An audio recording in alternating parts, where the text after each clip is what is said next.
Prince Charles married Diana, it was a fairy tale wedding. Alas, their loveless marriage ended in separation after 11 years. Prince Andrew, the Queen's second son, married Sarah. Their marriage too ended in separation after just 6 years. The royal husbands failed to live up to expectations. It was all too much for the royal wives of Windsor. They were a new breed of royalty, young and attractive, independent and unwilling to bow to a system they considered stuffy and old-fashioned. They projected a new image of royalty and captured the attention of the world. Alas, behind this image, the truth was different. Stories of their real lives leaked out. Diana as a lonely, unhappy princess suffering from bulimia and married to an uncaring man with a mistress. With Andrew away at sea, the lonely Sarah sought male company elsewhere. Her extramarital relationships were exposed when she was caught in the south of France with her lover. Diana, Princess of Wales, and Sarah, Duchess of York, brought a sense of scandal and fun to the traditional circles of British monarchy. Alas, they were forced to stand aside when their royal secrets were revealed. Were they really to blame for their marriage breakdowns, or were they simple victims of a system that had not kept up to date with the times?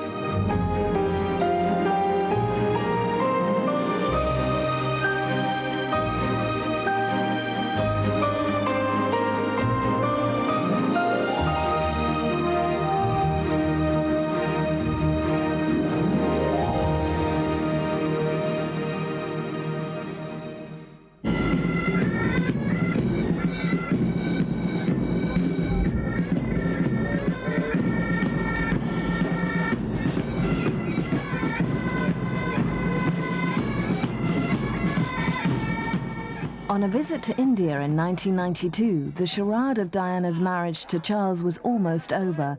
At 31, Diana faced a future denied of married love, of which she dreamed since her unhappy childhood.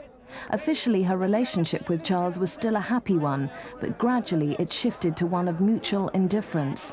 Diana increasingly acquired a sense of destiny. The flame for Charles flickered and died. In a clumsy attempt to prove publicly his affection for her, the prince tried to kiss his wife. She rebuffed his advances. The dam, it seemed, was about to burst. Sarah, Duchess of York, now accepts that she was simply not cut out to join the royal family. She admitted in a newspaper interview that she had messed up her life. "We all make serious mistakes and we learn from them," she claimed. For Sarah, it's been a difficult time, but she always put on a happy face and fulfilled her royal duties with dignity. When she married Andrew, she took on the role of a duchess enthusiastically and looked forward to supporting her husband.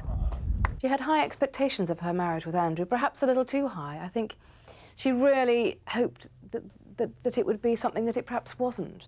Diana's shy-die image was in sharp contrast to Sarah's extrovert manner. A professional woman, an expert skier, Sarah had a career in publishing. She was confident of her own identity and seemed far more prepared than Diana for the pitfalls of a royal marriage under the intense scrutiny of the media.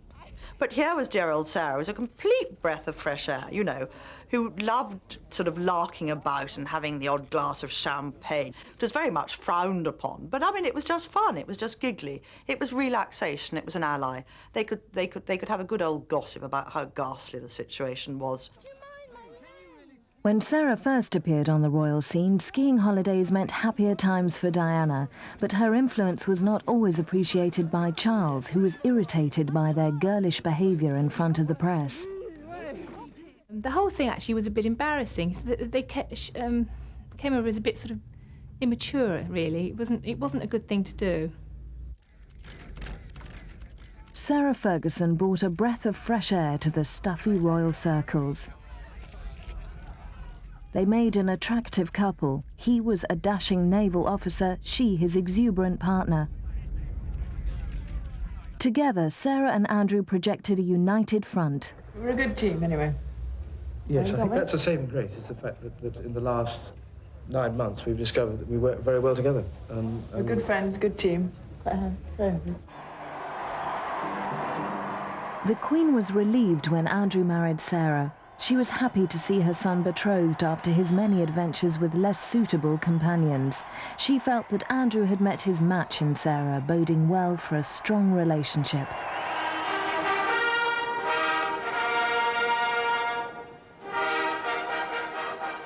At the wedding ceremony, she vowed to love and honour, but not to obey him.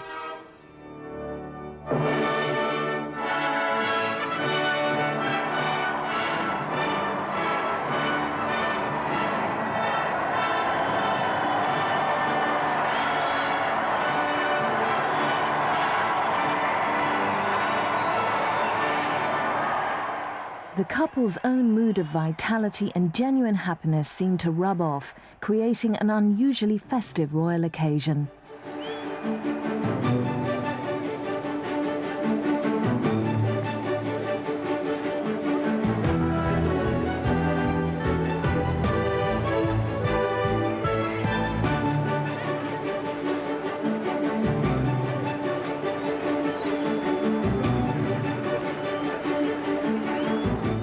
The Queen never looked happier or more relaxed. Sadly, it was the last time the royal family would present such a genuinely united front.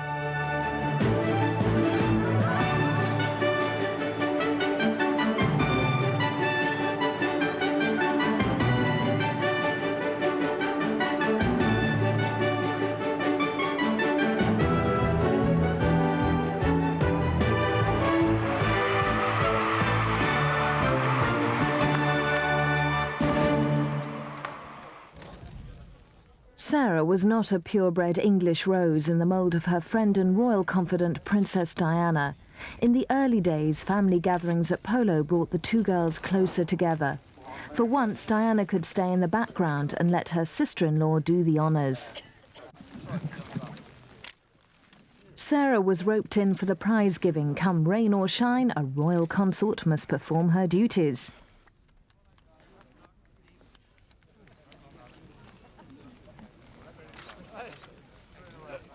On this occasion, it's all in the family. Brother-in-law Charles is in the winning team, and the young Prince William is there to give his support.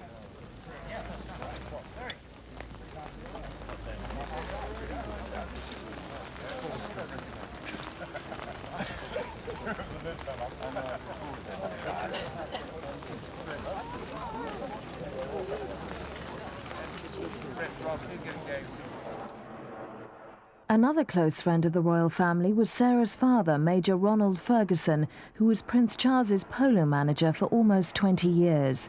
Diana and Sarah first met at a polo match and together brought valuable new blood into a royal house of essentially German stock. Now British royalty will certainly be able to claim a more British ancestry. But how would these two lively young women fit into the traditions of monarchy and the atmosphere of royal palaces? If you go into Buckingham Palace, I mean, if I've ever been there, it's very hushed and everybody's sort of tiptoeing around. And it's like being in a hospital, you know? And I'm sure suddenly these two women would come along and they'd probably have a good giggle at something and everybody would turn around almost like they were in a library and go, shh. And I'm sure that they found that very restricting, that they really couldn't just be themselves there. As Duchess of York, Sarah embraced her royal duties with enthusiasm. Within a year of their wedding, they visited Canada.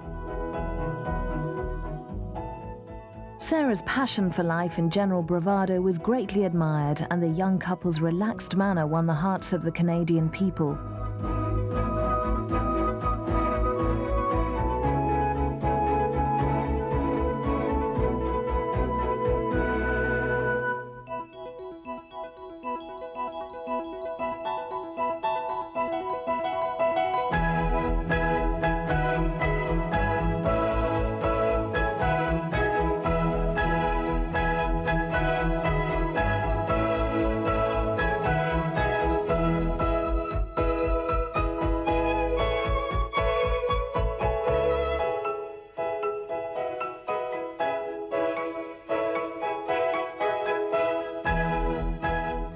Obviously still very much in love, Sarah and Andrew were a huge hit. They were very, very physically attracted. And all the time we were with them on that tour, we used to feel that we needed a bucket of cold water to throw over them. They were so tactile, obviously in love, and that's very infectious. They communicated this wonderful feeling of happiness to everybody around them. and it made it a joy to work with them. And that's why it was such a tragedy when they split up, because we had seen how happy they were. We hadn't seen this obvious affection with Charles and Diana, only for a very, very short time. But with Andrew and Sarah, it was clear that they were meant for each other and so happy together, and they worked so well together as a team. And it just brought joy to the Canadians and to everybody who saw them. For Diana, looking good is important. Fashion is a way to express herself. In public, she relishes the opportunity to dress up and perform for her audience.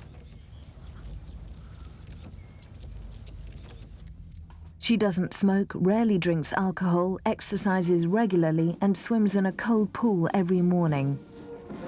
On official occasions, she pushes food around the plate, rarely eats meat, and sticks to small portions of fish and salads, going to great lengths to maintain her appearance. That Diana had this extraordinary relationship with the camera. It's the same kind of thing that Marilyn Monroe had, or perhaps Jackie Kennedy. Now, there's a very good example, because there are a lot of parallels here between Jackie Kennedy as the president's wife and Princess Diana as wife of the heir to the throne of England. It was after she learned how to present herself that she became both the greatest asset of the royal family in terms of her visual style and her fashion and the wonderful way she looked, and also a problem in that she did in a way show up what looked rather fusty side of the royal family.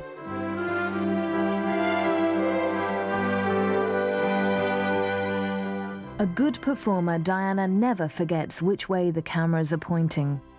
Don't you think we see in Diana the essence of her character, something that goes very deep, which is a really desperate desire to please? She wants to make other people feel at ease. She wants all the things that a broken home, a difficult childhood didn't give her. She wants to feel that other people are at ease in her presence.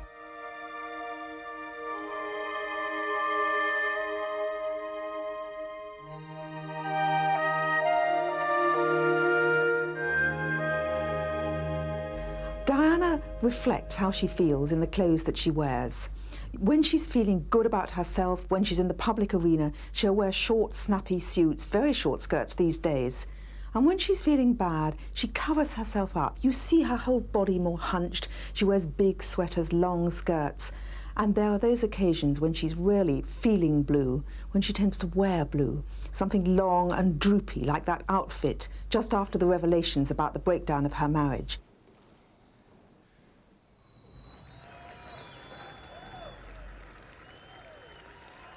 Diana creates a mystique so powerful that her public is still unwilling to hear any criticism of her.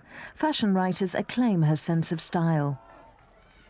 The way she can wear those dinner suits. She wore this one with what's called a trompe-l'oeil. It's a kind of fake waistcoat at the front, fake vest. And it was so trim and neat and very smart, and yet at the same time it's sort of funny. It's a take on menswear. It's also a joke on those stuffed shirts that British men, not least her husband, have to wear on official occasions. It's a tremendous fun outfit, her looking at her best. On a visit to Hong Kong, Diana wore a strapless Catherine Walker cream gown with a short matching jacket with a high-standing collar, topped off by the dazzling Queen Mary tiara. Diana doesn't like wearing tiaras, and she particularly doesn't like the one that the Queen gave her, which is very pretty but is heavy. And she wears much more the Spencer tiara with the rather interlacing of the diamonds, which is very pretty. But of course she also, on official occasions, like at the Malaysian state banquet, when she wore that green dress by Victor Edelstein, very slim dress, that went with the Queen Mary emeralds, she wears the Queen's personal gift, which is the Royal Family Order. It's got a little picture of the Queen surrounded by diamonds, and that's a very special mark of affection. And it's one of those things that shows to other members of the royal family, look, the Queen gave me this. I'm one of them. Separated from Charles alone at the D-Day ceremonies, her legs were regally displayed. Have you noticed with Diana how her skirt, her hemline and her shoe heels have gone up now that she feels more independent and better about herself? Those Jimmy shoes she wore, a young British designer who makes lively shoes, quite expensive. They cost £250, nearly $500 a pair. but they give Diana the right kind of look. Slightly sexy, isn't it? And something that makes her look like an independent young woman.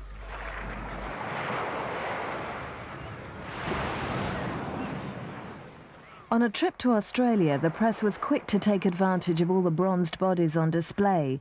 Often in her desire to please, Diana is accused of becoming a chameleon. Psychologists claim that her self-esteem is so low that she feels she exists only when she takes on the colouring of her surroundings. She mixes easily. She is a princess in Kensington, a Sloane Ranger in Knightsbridge, and a very ordinary girl when in conversation with Australian lifeguards. She's never at a loss to expose her sexuality when the occasion arises. And she knew the effect she had on men. She was very, very aware of it, and she used it to great advantage. They were all putty in her hands.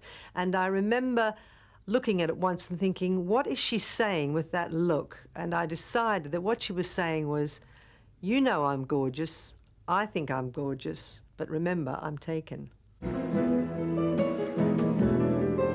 During her unhappy marriage to Charles, Diana suffered from the slimming disease bulimia nervosa, but since those dark days she has regained her confidence and her food preferences are common knowledge. She is known to prefer pasta with creamy sauces like carbonara. She likes potatoes and bacon sandwiches with white bread and cheese. Despite this, she keeps her figure trim. Now, for a silhouette, a narrow silhouette, you need to be slim. And so, of course, she had to work at slimming down. So there's been the swimming at Buckingham Palace in that pool. She's done that very religiously, swum a tremendous amount. The gym, she now has a personal trainer coming to her the whole time. Diana also goes in for a lot of beauty therapy, aromatherapy, massage. She spends a very great deal of money, if you like to look at it in financial terms, on the infrastructure. That's what I'd call it. We're not talking about the makeup here, although she's been wearing increasingly quite a lot of makeup. But we're not talking about cosmetics. We're talking about the foundations here.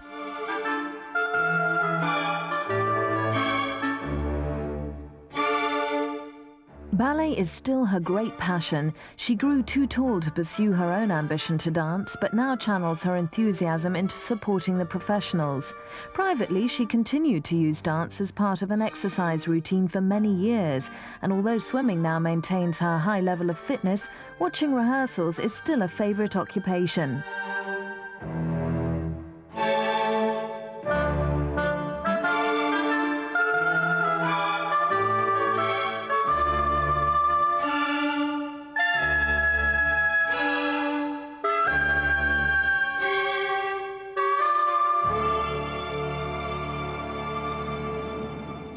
On formal visits, Diana must not be caught off guard. Her skirt must not blow up, and the correct length of dress is all important. She charmed her hosts on an official visit to Japan by wearing a new evening dress created by the Japanese designer Yuki with a headband of diamonds and sapphires. In Hungary, she wore an outfit by Catherine Walker and a hat by Philip Somerville. She dazzled the people of Indonesia. In Washington, a slinky evening gown by Hachi stunned onlookers. In Paris, she wore a new gown by Victor Edelstein, the bodice and the small bolero jacket encrusted with shimmering beads.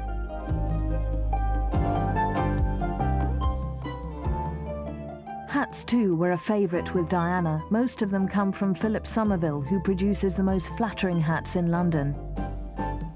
Now officially out of the royal family, Diana feels embittered that they did not appreciate what she had done to improve their image. I think she'd be quite justified in feeling bitter because there was a gap in the royal ranks before she came along for a young, glamorous woman, somebody who wasn't as aloof and dowdy as the rest of them. Somebody once said, a newspaper columnist once said, that the members of the royal family, especially the women, have the strange ability to make expensive designer clothes worth thousands, look like they came from British home stores, you know, the retail chain. And Diana was the exception to that. She was like an Afghan hound amongst all the corgis, elegant, tall. She had everything. She had everything that the public expected of a woman in that position and that the rest of them didn't have. They were a dumpy, frumpy lot. And then along came this gorgeous girl who gave them the polish, the glamour that they lacked. And now that she's retired, once again there's this gap in the royal ranks, and it's not going to be filled in the same way until William gets himself a wife or a fiancée.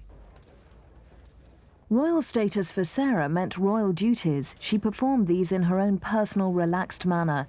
Her independence and modern ideas were at odds with the formality and protocol of the British monarchy. Living in a gilded cage was not her idea of being royal.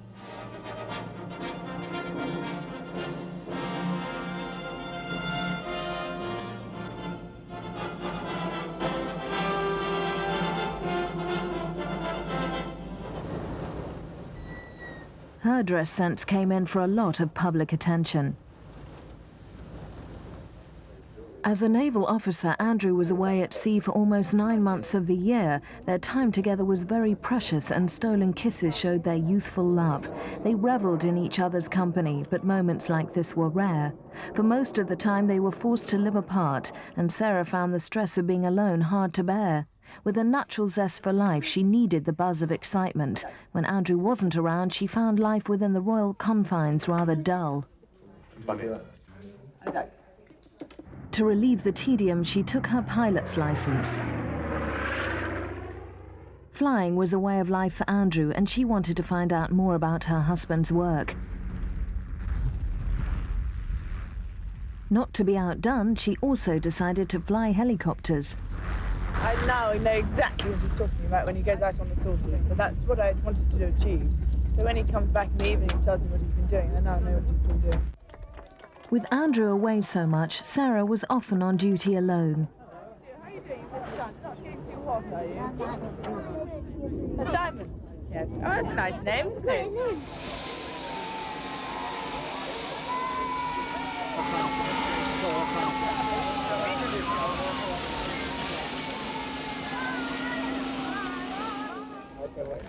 Called upon to present trophies at polo matches, Sarah was often ensnared in the company of attractive men.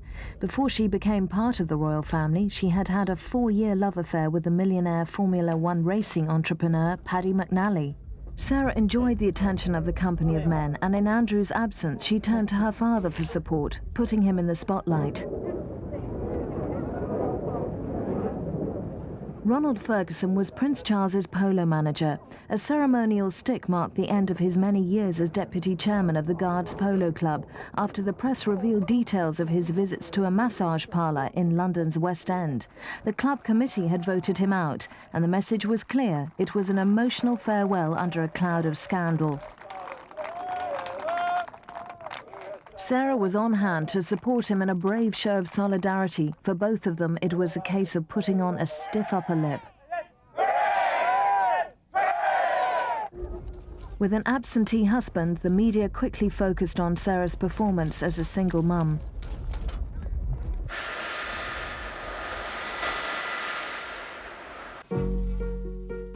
Sarah was performing her public duties in a style the cameras had come to expect.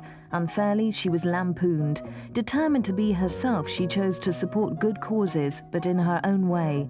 Her lack of regard for the cool, stuffy performance left her wide open to criticism from royal officials. Not anything at all. And I haven't prepared a speech, but I just am so pleased to be here today. I mean, it's just wonderful. I mean, it's not very much snow, and I think you've done a fantastic job.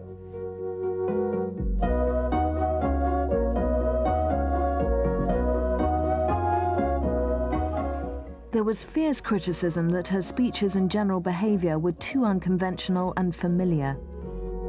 The press often made disparaging comments on her dress sense.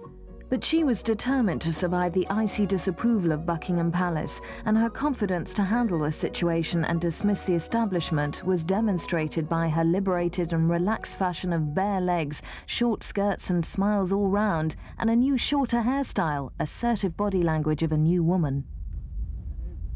It's certainly true in the 20s that when people said, shocking, shocking, those women cutting off their hair, they knew something about women, that women were asserting their independence. When did Diana first start going public with the troubles in her marriage?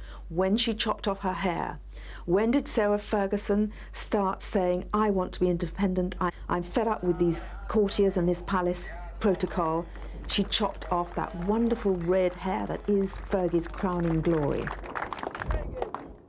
Sadly, Sarah's own guarded manner was to be her downfall.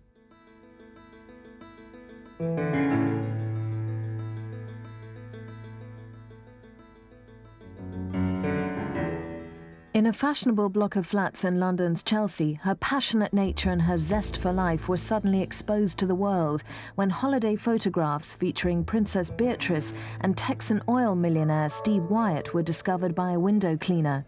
Allegations of Sarah's infidelity confirmed gossip that her marriage to Andrew was on the rocks. In the eyes of the establishment, the lonely royal mother had failed to progress from commoner to royalty. Under the pressure of a crumbling marriage and in the full glare of publicity, Andrew and Sarah tried to continue with their daily lives. Andrew carried out his duties as a naval officer, while Sarah took their 3-year-old daughter Beatrice to and from school. After weeks of speculation, the announcement of the York separation was finally made. Details emerged after the Queen's solicitor and a team of lawyers had discussed exactly how it would be arranged, including the custody of the children. Questions were asked why the marriage had hit the rocks. I think the main reason is because they were apart so much. I mean, I think that must be a very major factor. I mean, the fact that they obviously had close friendships, both of them, with people outside the marriage, I think contributed to it. But I think initially, I think it was the fact that he was a sailor, he was abroad a great deal.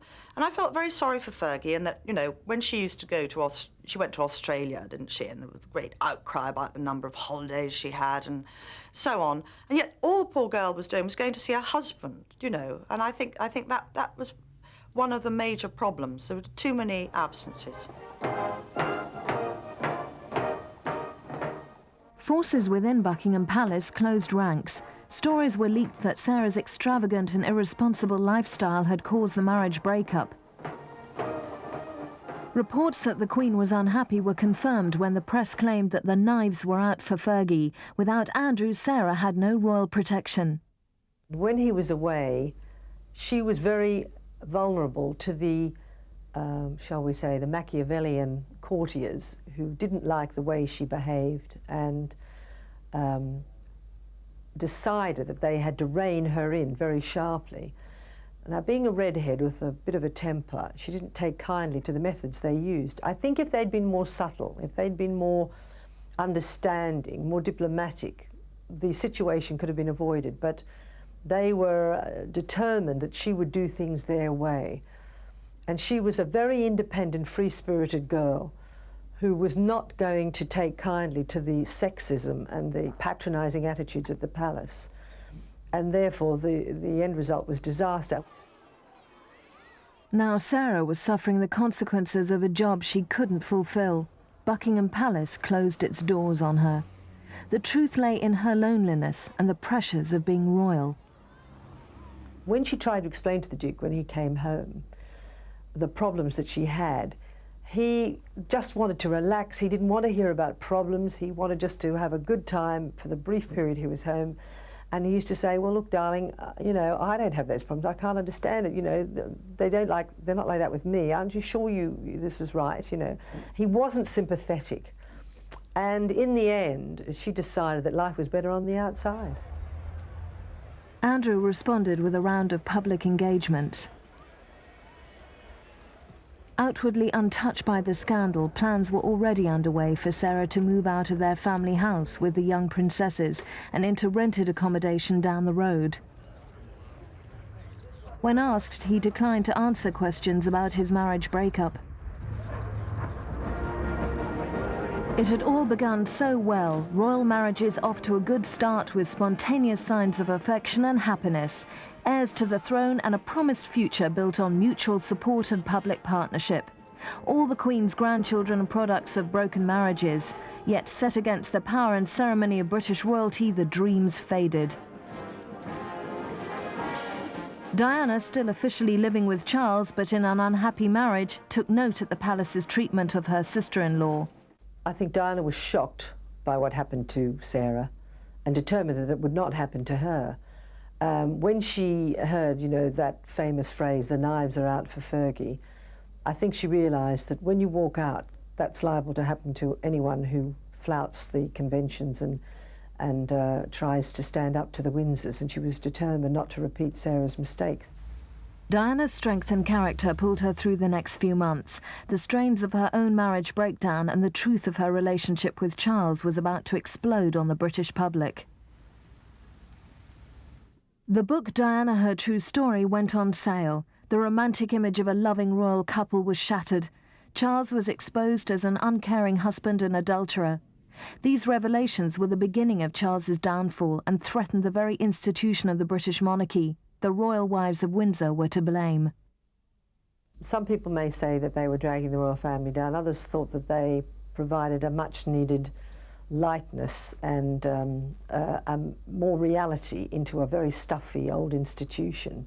I mean, if the worst thing you can be accused of is prodding somebody with an umbrella, I don't think that's such a bad thing to do. They were girls having fun.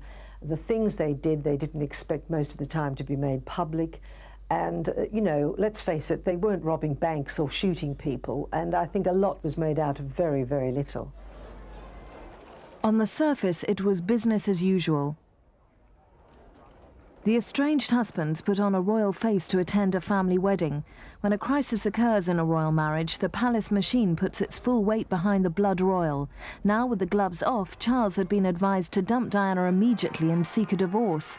Just for one day at least, marriage difficulties within the royal family were put to one side as they turned out in force to enjoy a royal wedding which might prove successful.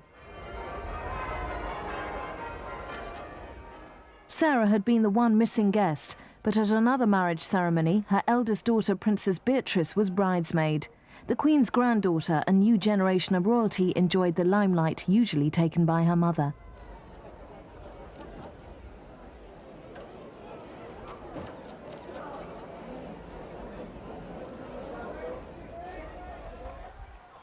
Diana, meanwhile, continued with her public engagements alone, except for the company of her sons, who enjoyed the experience of meeting film stars at opening nights. This was the image of new royalty at work, single mums teaching their children the ropes.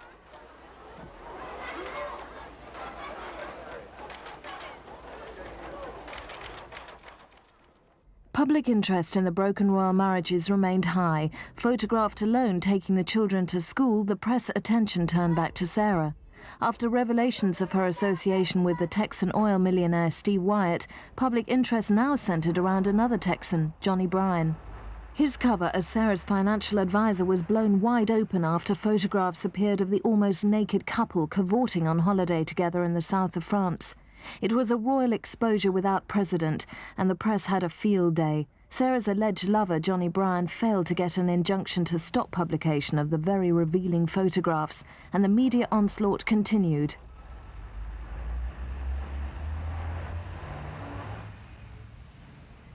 Eventually, Johnny Bryan and Sarah were successful in winning a court battle in France against intrusion of their privacy by a French freelance photographer.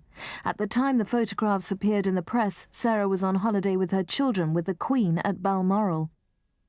Well, I know the Duchess was so upset that they had to twice call the doctor, the local doctor at Balmoral, to come and attend to her. She was absolutely distraught, quite understandably.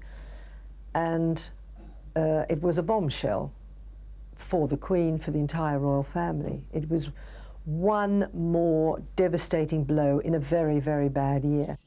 Sarah insisted that Johnny Bryan was merely her financial advisor. As a house guest of the Queen at Balmoral, the embattled Duchess found the situation difficult to explain.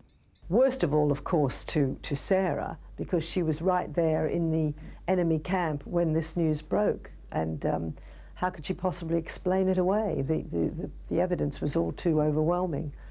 So I think that probably was the worst time of her life. Diana's unhappy marriage meant she was spending more time away from the royals. Sarah needed the understanding of an outsider, so turned to her sister-in-law for support. Diana was sympathetic, and she was, you know, visiting her and trying to support her, but I think the Duchess was beyond any kind of support or sympathy. She was just totally devastated by it. Continuing to protest his innocence, Johnny Bryan became the centre of massive public interest and debate. No further comment to make in addition to the comments and statements I made last night. Have you seen the... Newspapers claimed that the photographs were published to strip away the hypocrisy surrounding the couple's relationship. The French freelance photographer who took them made £500,000 from worldwide sales. Once he knew that Fergie was there, I don't personally know whether he knew who she was there with or how he found out she was there, but as you can imagine, there's a chain of command chain of bookings, of flights, of villas. There's the police protection service. There are endless ways that information could get out. I think the royal family's always needed a black sheep. For many years it was Princess Margaret, then it was Princess Anne, recently it's been Fergie. And of course the Mirror's publication of those photographs, while she happened to be the Queen's guest at Balmoral and was banished that very day, was the low point of Fergie's relationship with the British public, really, and with royal life. And since then she's been an ex-royal. The Mirror, of course, made an awful lot of money and put on an enormous amount of circulation by printing those photographs. So although it was a continuing saga of circulation war among the tabloids, it was also an irresistible story whichever one had got hold of it. Immediately, the royal publicity machine went on the defensive. Prince Andrew claimed that the photographs were a set-up. Stories were hatched that Sarah was suffering from a nervous breakdown. Even the Queen doubted that Sarah would ever be able to shoulder official duties again.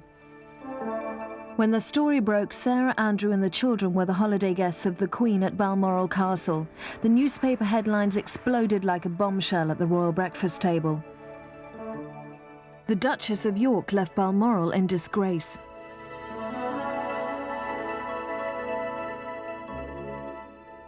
Sarah had to face the reality that the royal family no longer considered her a member. With her children, she boarded a flight for London and virtual exile. The official line was that Sarah had always intended to leave Balmoral at this time. Normal royal life resumed in Scotland as though nothing untoward had happened. The royal family, including Prince Andrew, attended morning service at the local church. It was just like any other Sunday, with the crowds coming out to watch. When Sarah arrived at Heathrow, there was little thought of future plans, except perhaps to visit her mother in Argentina. Her main concern was to head for the sanctuary of home as quickly as possible. After her traumatic departure from the royal family and the return to her besieged home, Remenda Lodge, Sarah needed help. In the hope that somewhere there was somebody she could really trust, she turned to therapy. I would say now to anybody that, if they've been through problems, that it's good just to talk to somebody who you know you can trust. I mean, my particular position, you don't know who you're going to trust at all. You're suspicious of everybody because I trusted and do trust still too much, and then you get betrayed and let down, and then all that starts. I think that the most important thing, if anyone goes through this sort of thing, is for the sake of the children and for the sake of your own self, is that you've got a great friendship. You're always going to have a great friendship. There doesn't need to be animosity. And Andrew and I really have a good, deep friendship, and that's good. After Sarah's dramatic departure from Scotland, the royal family continued with their summer holiday. For the moment at least, peace and tranquility returned to the Scottish Highlands. The palace announced that no significant developments were expected in the next few days.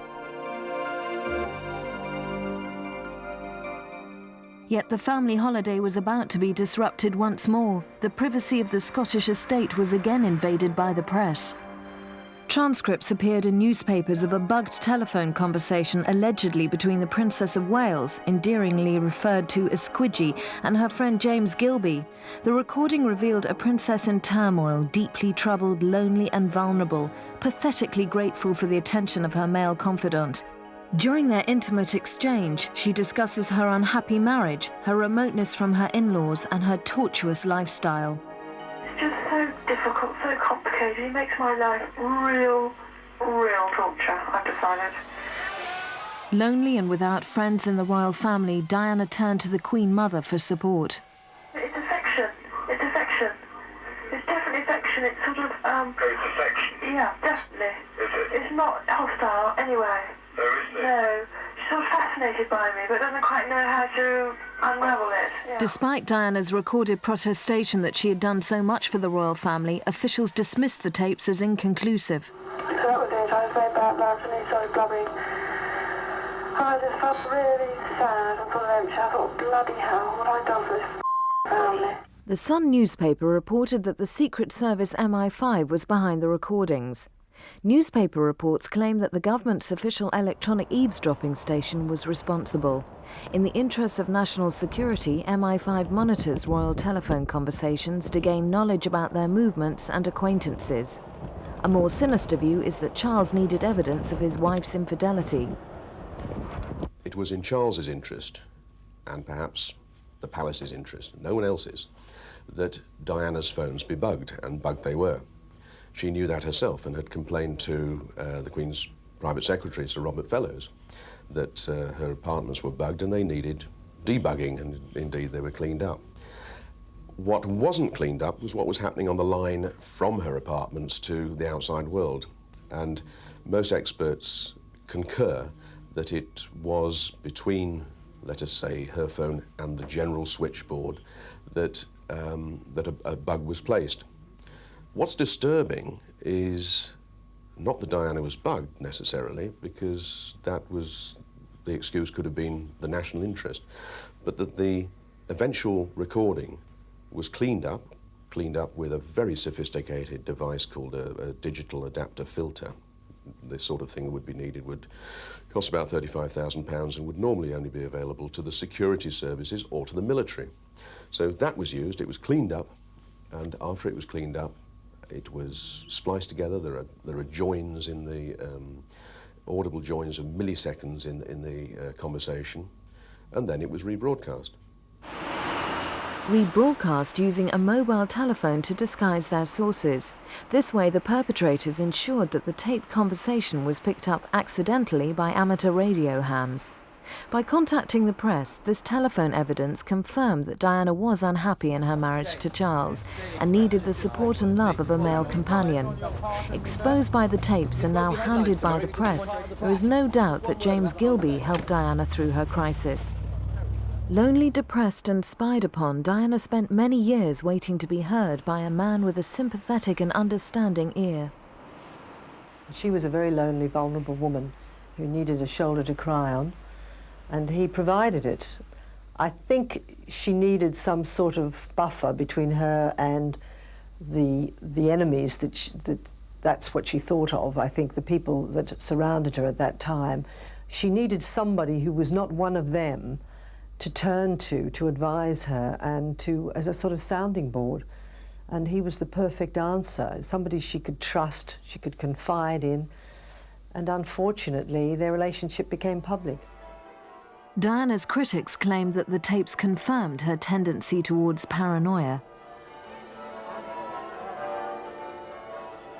If she does have a tendency, I think it's quite justified. I think anybody in that position should feel they're surrounded by assassins night and day, because once the tapes emerged, and she found out about them long before the public did, she was worried that quite rightly, that she was being bugged, that she was being spied upon, and she was. So any paranoia she felt, I think she was entirely right. It troubles Diana deeply that her own sons will be the products of a broken home. Diana had seen her own parents split up when she was a child and knew what grief it could cause on young children.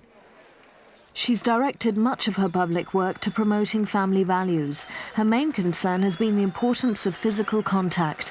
Tactile by nature, she's voiced her belief in its benefits, particularly for children.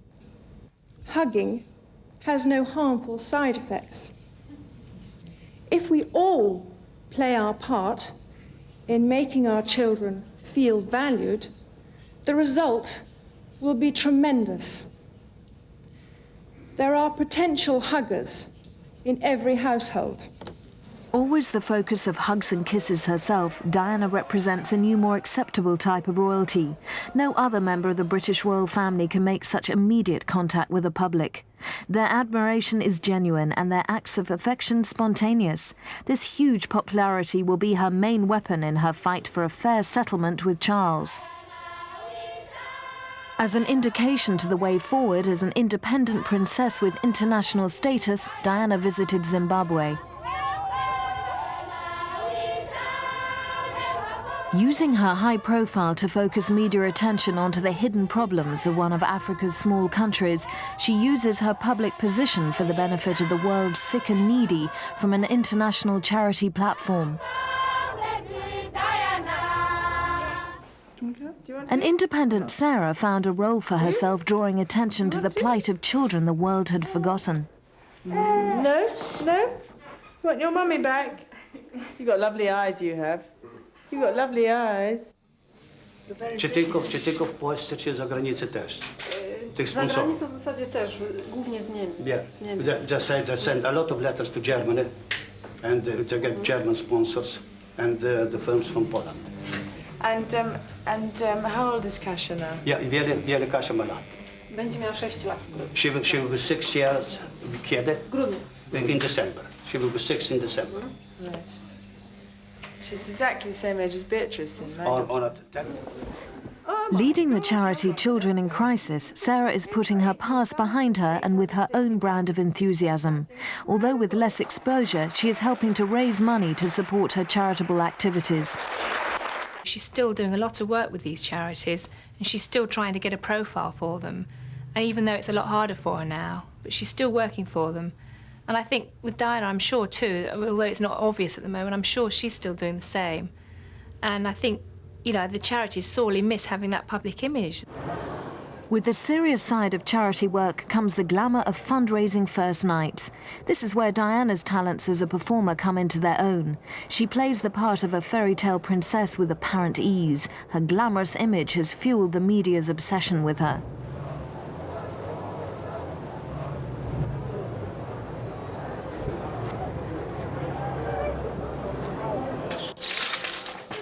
On an official visit to Egypt, her morning swim was intruded upon by a group of sensation-hungry photographers spying from a high-rise balcony. Both she and her detective were aware they were being watched, but she chose to ignore them, resigned yet again to being forced back onto centre stage by her relentless audience. Diana is a victim of her own success, with the media branded as the villain of the piece, the reason she gave for reducing her public engagements and her prominent royal position. When I started my public life 12 years ago, I understood the media might be interested in what I did, but I was not aware of how overwhelming that attention would become, nor the extent to which it would affect both my public duties and my personal life in a manner that's been hard to bear. I don't think that any marriage that is as unhappy as the Wales' was can survive the kind of press intrusion that it had. Absolutely not. I think that it would have been extraordinary if it had survived. Because once the press have a little inkling that something's wrong, they go for it. They really go for it. And of course, it's probably the greatest story that Fleet Street ever had in the last 50 years. Often accused of smothering her children, William and Harry are incredibly fond of their mother. Her sons were her main solace during the years of her marriage breakdown. Now she has to bear the loneliness of her new situation as an officially separated wife. Diana has replaced the Queen as the nation's primary mother figure by announcing the importance her sons will have on her future life. My first priority will continue to be our children, William and Harry, who deserve as much love and care and attention as I am able to give, as well as an appreciation of the tradition into which they were born. She's very anxious to avoid any publicity, which is perhaps understandable, but the way she's going about it is perhaps not the wisest way. So she's the first victim. The charities naturally are the second victim. The royal family is also suffering because she was a great asset, and wherever she went, she appealed greatly to the public, and she was the very modern young face of the royal family, which was very, very useful, a great asset to them all round. A year after her official separation from Charles, Diana joins the royal family for the Christmas Day service at Sandringham Church and again took centre stage. Shortly afterwards, however, she left abruptly to spend the rest of Christmas alone.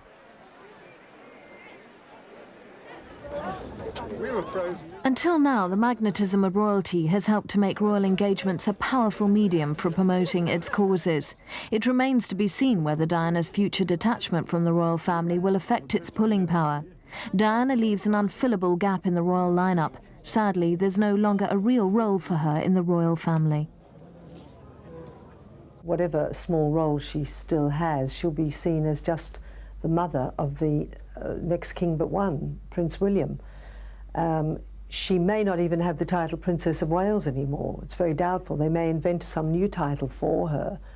like Duchess of Kensington, for instance, to give her a title that tells the public that she is no longer the wife of the heir to the throne and no longer Princess of Wales and no longer the third lady in the land. Since her marriage to Charles, Diana has received little guidance from within the palace. She has had to find her own way.